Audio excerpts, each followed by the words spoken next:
สำบายดีพี่น้องสำบายดี FC ทุกคนทุกท่านมื้อนี้ถือว่าแปลกแน่เนาะพี่น้องเนาะพาพี่น้องมาอยู่บ้านบุงนาดีมาวันลาดนาดีอ้าวยังว่ายังบ่ถือวันลาดนาดีมายินดีนำหลานสาวหรือว่าน้องสาวเนาะเพราะว่า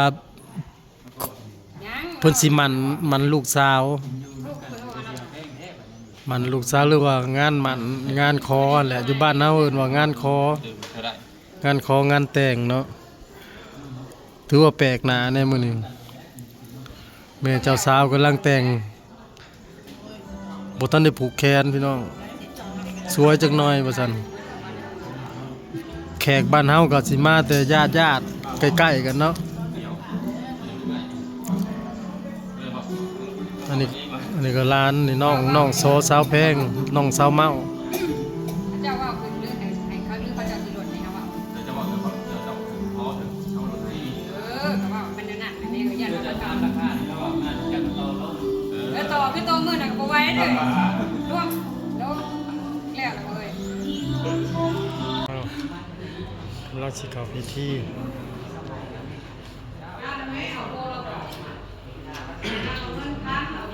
ชาวบ้านกำลังจดแต้มเข้าพิธี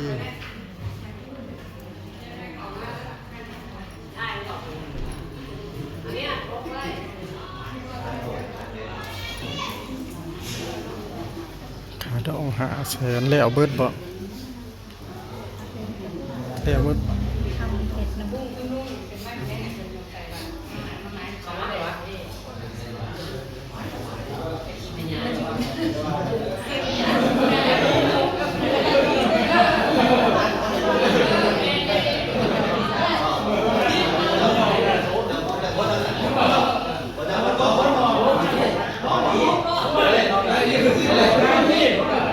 ป่งสดได้หนึ่ง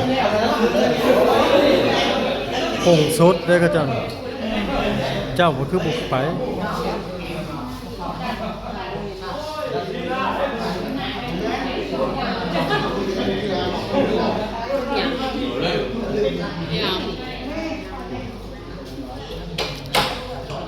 ค่าดอก500,000เคยไทยสาวลาว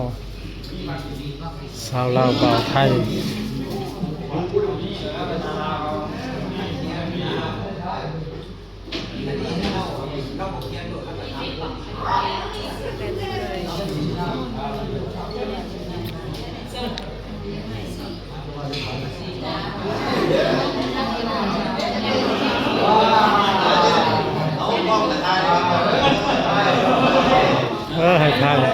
ให้ถ่ายกล้อง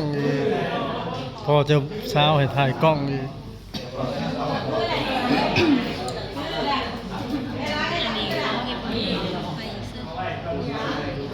หอนมาก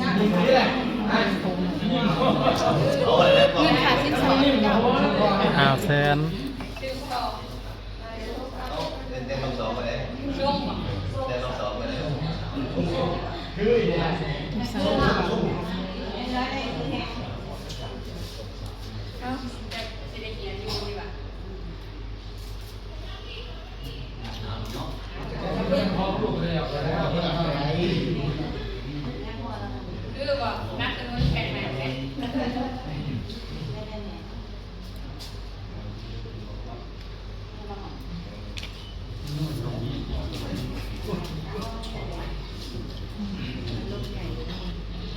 หอนนะเลย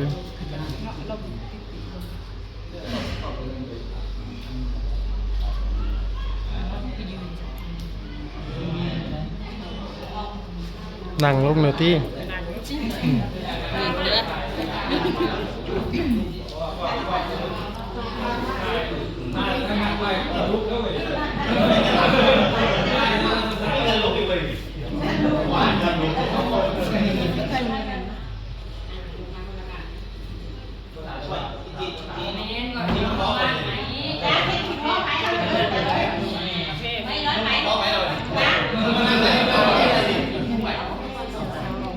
ใช้เจ้าบ่าว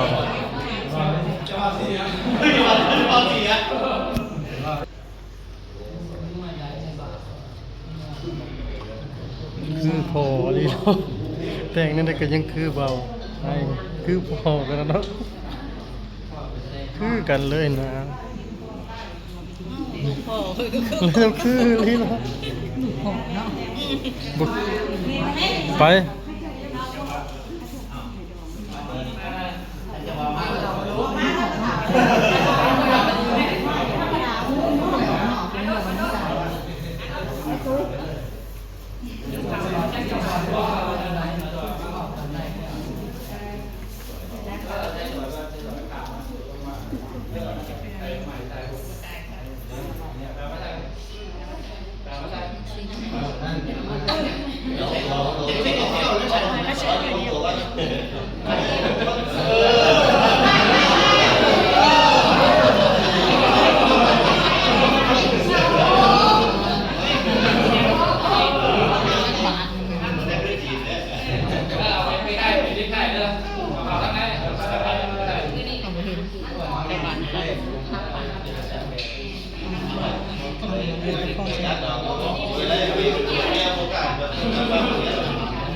เล่นเป็นเดือดอยู่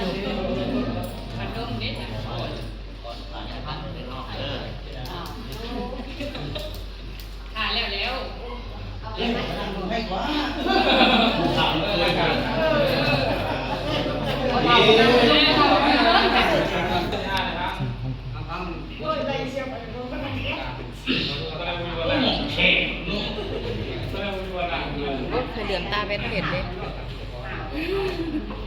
เคยเหลือมตาเวทเห็ด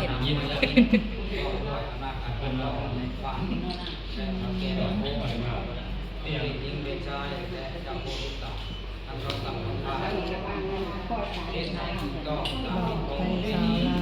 ส่ตูมไปเนาะจะบอก ตามหลักการเลยมันจะขับนะ จะเบา เพราะมันสาวเจ้าสาวนั้น สมกันมาเบาหล่อจะสาวสวย องค์กับมือเก้าคำมือเก้าคำได้จัดพิธีกองเยี่ยงกันจัดพิธีวัดบริขารเนี่ยมาองค์ใหม่ให้แก่ข้าช่างใจมีพักดีอายุชาวปี 1-3 ปี อาชีพเฮ็ดทานหน่อยนะซึ่งเป็นบุตรของชาทรงชักมีพักดีอายุชายเก้าปีอาชีพ โอ้39 ปี เล่นน้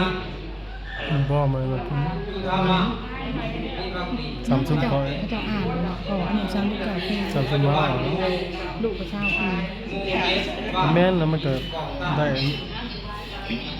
อำเภอเก็บ ได้ลูกได้เมีย19 ปี จังหวัดชัยภูมิ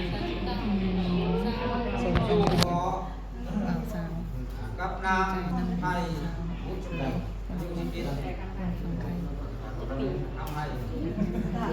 ายุ17 ปีที่เวียดนามปัจจุบันเป็น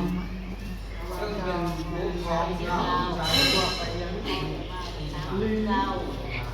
ในนามทำบัตร สำเฮา ปัจจุบันดูกันในที่ดูทางไม่ดีสิมาทำดี ตีจังไหนแล้วบ่ คือ อยู่ในห้อง คือใครแบบ เงิน1 ล้าน ยังเลยเขาทำ มันตี ที่ เฮา พ่อมือมาทำมือพ่อที่บาททำ ทำหาบาท ดังนั้นทางพวกเฮาเจ้าคนต่าง 500,000เงินน่ะถอกเบิด กันอย่าให้เจ็บเป็นหลานมันใช่ จึงได้ชอบนะ ทำหาบาท เฮ็ดไปยังอยู่ ทำ10 บาทถอก5 บาท 30 บาทบ่ ถอก5 บาทค่า5 บาท คือว่าเป็นที่ผมได้รถเป็นมียังไม่เปลี่ยนแปลงคือว่าจะแก้ไขเช่นปัญญาภายทางภายใจก่อนนะเรื่องมันเอาไปได้